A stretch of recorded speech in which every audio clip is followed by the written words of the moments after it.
perkenalkan, nama saya Christine Natali Tuamalau dengan NIM 250-30-70-031.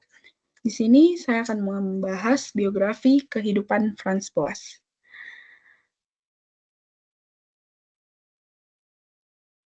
Franz Boas lahir pada tanggal 9 Juli 1858 di Minden, Westfalia, Prusia, Jerman, dan wafat pada tanggal 22 Desember 1942 di New York, Amerika Serikat. Franz Boas adalah seorang antropolog kelahiran Jerman yang menjadi tokoh penting dalam perkembangan antropologi modern di Amerika Serikat. Ia dikenal sebagai pendiri Sekolah Antropologi Amerika yang relativistik dan berpusat pada budaya pendekatan yang kemudian menjadi dominan sepanjang abad ke-20. Pada usia 5 tahun, Franz Boas mulai tertarik pada ilmu pengetahuan alam seperti botani, geografi, geologi, dan astronomi. Dan ia sekolah menengah, belajar di Minden, menerima dasar pendidikan menyeluruh. Dan ia berkuliah di Heidelberg, Bonn, dan Kiel, mempelajari sains, matematika, bahasa, dan humaniora sesuai tradisi pendidikan Jerman saat itu. Dan pada tahun 1881, ia meraih gelar PhD di bidang fisika dari Universitas Kiel. Setelah PhD, ia menjalani dinas militer selama setahun, kemudian melanjutkan studi lebih lanjut di Berlin.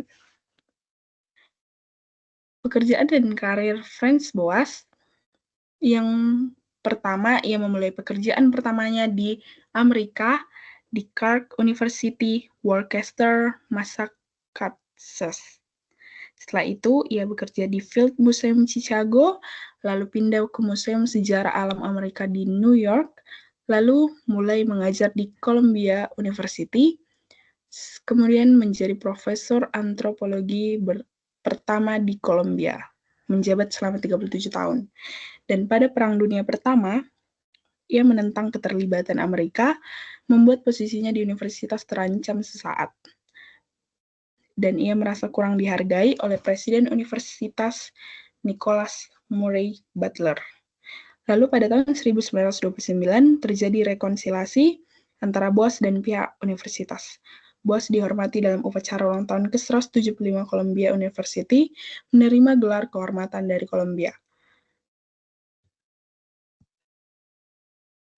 Karya-karya Franz Boas, yang pertama ada The Mind of Primitive Man, yang kedua ada Race, Language, and Culture, yang ketiga ada Handbook of American Indian Language, yang keempat ada Quaquill Text bersama Gerd Hahn, yang kelima ada The Central Eskimo, yang keenam Anthropology and Modern Life, dan yang terakhir yaitu Primitive Art.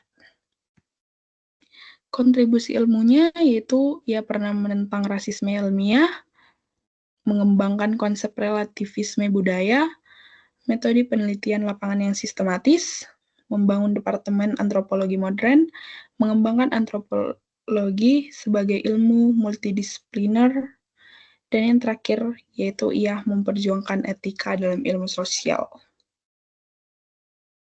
Terima kasih.